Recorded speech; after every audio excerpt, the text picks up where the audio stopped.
All right, so let's talk about some of the household debt challenges that we're facing because again, at the end of the day, if we are getting pummeled with debt, it's hard to see our housing market turn around, right? And we had this conversation with Nicole as well, talking about okay, when refis are happening or when purchases are happening, how much debt is getting rolled into these refis?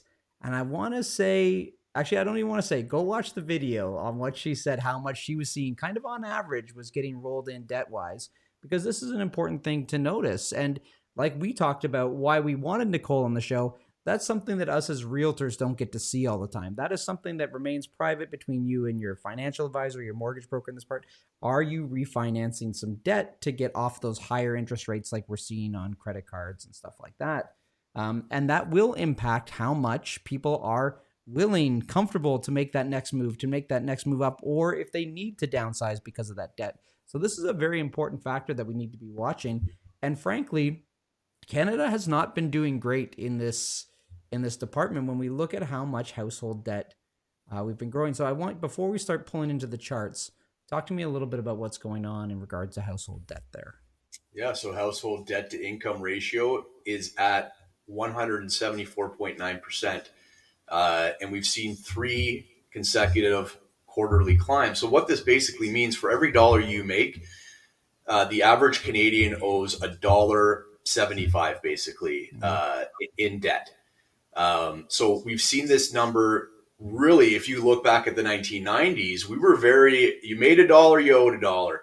It was, or actually it was significantly less than that. Mm-hmm.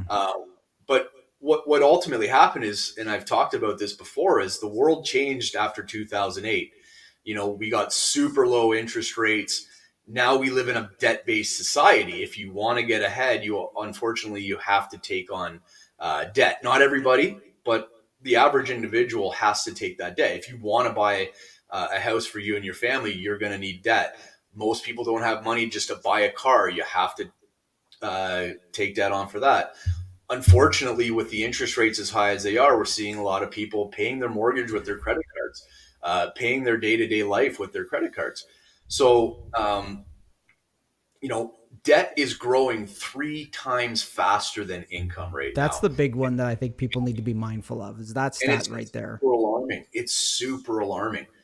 Because what that is telling me is that, the cost of living is getting so out of hand, and their incomes are not keeping pace with the inflation that we're seeing. Unfortunately, this chart will never, I don't think this changes. I don't think this train stops. I think this just continues to get wider and wider and wider, because unfortunately the money system is now broken. It's only you're going to need inflation to pay off these old debts. You're just going to need it more and more and more. It's not uncommon to look around the world and you say $1 gets you $1,000 of this other currency, right? And we're starting to see that, where people see the inflation. They see like $1,000 doesn't seem like a hell of a lot anymore. Yeah. You can't even get someone over to paint a bedroom and fix up some walls. It's like it's incredibly insane. So we are starting to see this divide here, and and if we look down at the bottom here at household debt in the G7, we are the highest. We Yeah. are the highest. And we've stagnated, but we've stagnated because we've brought in an incredible amount of people into this country who don't have a lot of debt, who are going into jobs, they're making income. So the income side is rising. It's showing that it's rising. But these people don't have a ton of debt because they're new to the society. They're new to the working. So the spread seems like, hey, it's not that bad. It's getting okay. Well, those people ultimately are going to start taking on debt, because the only way to live in this society, especially if you're just starting out, is to try and accumulate some debt. So what worries me the most is that debt is going to maybe even grow faster than the 3x that we're seeing now, once these couple million people that we've brought into the country start to accumulate, start to buy real estate, start to buy cars, and start to rack up the credit card debts, the line of credit.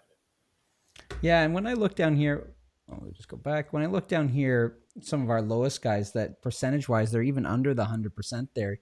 You've got Italy, you've got Germany, the US there is probably just above the 100% mark. And so it's interesting to see, like, I don't know. It's disheartening to see how much higher we are, like hovering at that 175, just like we talked about in our upper stats here.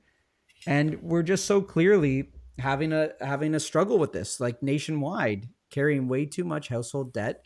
And if we slide over to the next slide and we're looking at income and just how we've pulled away from that. So here's our debt, the way it's been climbing. Here's our income, and this is it outpacing it at 3x, right? And so, you know, how do we bring that back? Does it come back? I think it was interesting, like you said, we have seen a little uptick there in terms of the disposable income just at the end of last year coming into Q2 there. And it makes so much sense when you talk about the amount of people that we brought into the country that don't have that debt registered here as of yet, right? So Yeah. I think that it's disheartening that we see a lot of these guys rolling kind of over in this scenario, and we have rolled over a little bit, but we also have brought in more people than any of these other countries, and that's going to be part of our challenge. It's not showing the full picture even still, and it's not a great picture.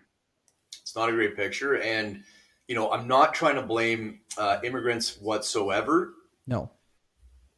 So to be clear on that, but what the government kind of did during the pandemic was, holy smokes, we got to borrow all this money to make sure that the economy is not going to collapse.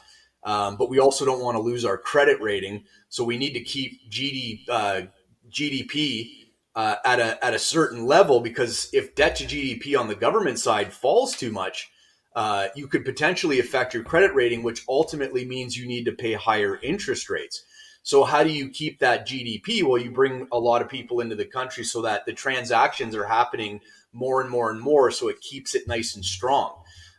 Because we did get a little notch in our belt when it came to the credit rating, which ultimately meant that Canada was paying more on the interest rate side. So they had to keep it strong. We saw it all over the Western economies.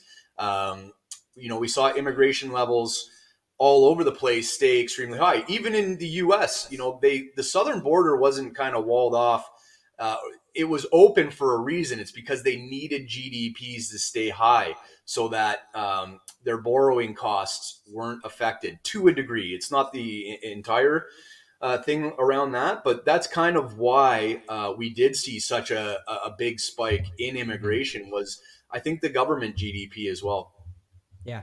So I think it's important to note, like, when you're taking a look at the housing market, this is still a concern that we have going forward, is the amount of household debt that Canadians are taking on. All right. But interesting too, I want to go back Yeah. because, outside of the GTA, outside of Southern Ontario, real estate's actually doing quite well. Mhm. Um, and it's just what we've seen. We got way too over leveraged in the GTA. We're seeing that pullback happen, but these interest rate cuts are going to help Ottawa. They're going to help a lot of these cities that didn't get crazy run ups during 2021, 2022.